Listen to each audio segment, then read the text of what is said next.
Morning mga kaprutas. May nabili pala ako. I-flex ko sa inyo. Nabili ko sa online na charger ng battery. Mga kaprutas. Buksan natin.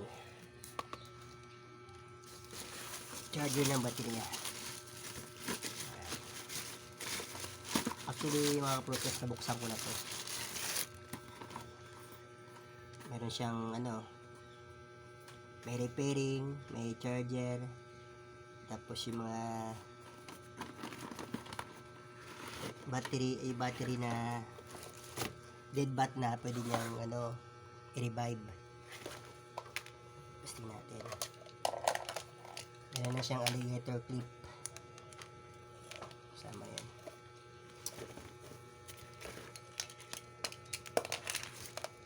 Ito mga kaprutas, so testing natin, dead bat na kasi itong bateryan to eh. Sira na ba? Bubuhay lang natin, bubuhayin. So tingin kayo dito mga kaprutas, so negative, positive. Ito na kaon. Wala natin. Yan. Ang guys, 9.9 ang kanyang reading. Gagawin natin tong mga kaprutas, 13 o kaya 12 volts, 13 volts. Bubuhayin natin siya. Dead bat na siya eh. Gamit to ating charger ng battery.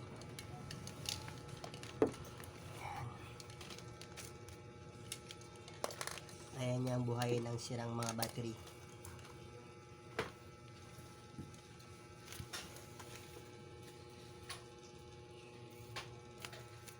Pwede rin itong mga guys, pang balance sa mga baterya nyo. Umino na siya, ibig sabihin i-charge na siya. Yan. Sige natin saksak ng kaprutas.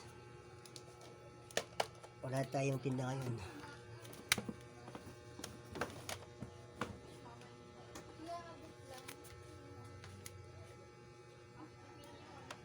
Yan mga kaprutas, i-charge na siya oh. Yeah, tapos lilipat natin to sa AGM para mabilis mag-charge. Yan. Kung gusto niyo naman mga kaprutas repair, pagka siran-sira na to, pwede nyo i-repair yung baterya nyo. Dito lagay natin sa repair.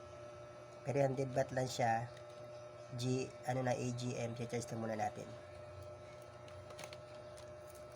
Hintayin muna natin siya. Medyo matagal-tagal yan mga prutas. Mamaya ko na lang kayo ng mabilis. Hello mga kaprutas, inabot na tayo ng hapon. After 6 hours. Ayan, napuno na siya oh. Testingin na natin mga kaprutas to kung okay. Kung mabot siya ng 12 volts o 13 volts. Tuloy natin to saksakan. Ayan, nag-off na siya mga kaprutas. Ibig sabihin, basta nga natin yung saksak niya. Check na natin yung voltage.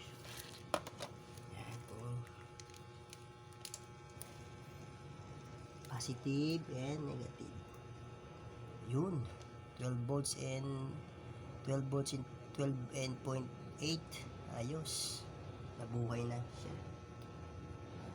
Ayan. Next naman papakita ko sa inyo yung natin. Bibili tayo ng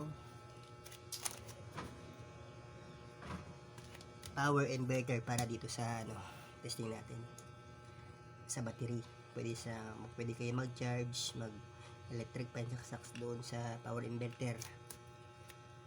Hey guys, okay na itong battery natin.